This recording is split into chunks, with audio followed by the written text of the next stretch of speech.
tunayo habari moja kwa siku ya leo.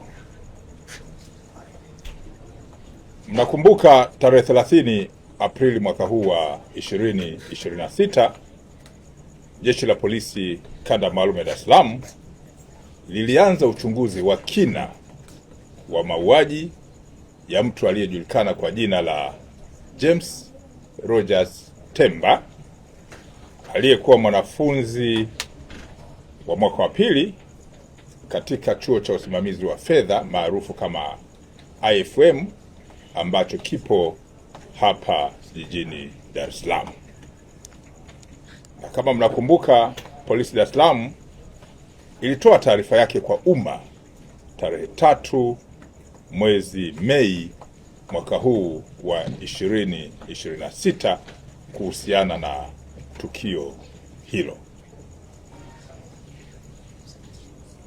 Leo tarehe 13 mwezi wa 5 mwaka huu wa 2026, napenda tena kuwajulisha kuwa baada ya upelelezi wa kina, na nikisema upelelezi wa kina ninamaanisha upelelezi wa kitaalamu ambao unahusisha pia mamlaka zingine za kisayansi. Kwa hiyo baada ya upelelezi wa kina kufanyika, sehemu ya kichwa kilichokosekana katika kiwiliwili cha mwili wa James Rogers Temba kimepatikana huko eneo la Kitunda Kibeberu katika wilaya ya Ilala jijini Dar es Salaam. Sehemu ya kichwa hiki kimekutwa kikiwa kimefukiwa ardhini na waliotekeleza uhalifu ule.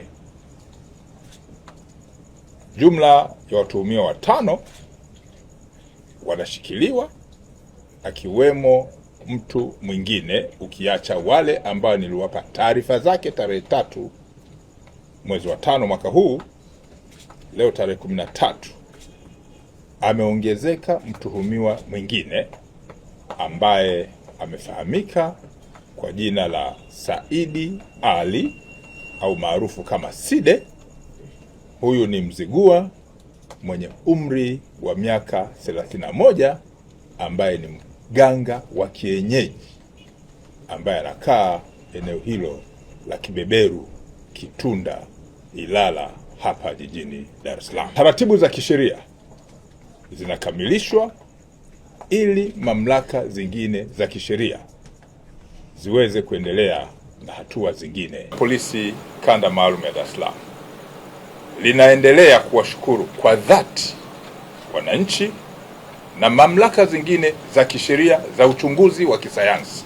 Narudia, Jeshi la Polisi Kanda Maalum ya Dar es Salaam linaendelea kuwashukuru kwa dhati wananchi na mamlaka zingine za kisheria za uchunguzi wa kisayansi ambazo zimetoa na kuonyesha ushirikiano wao mkubwa na kuwezesha kupatikana kwa taarifa hizi za mafanikio katika uchunguzi wa jambo ambalo lilitokea.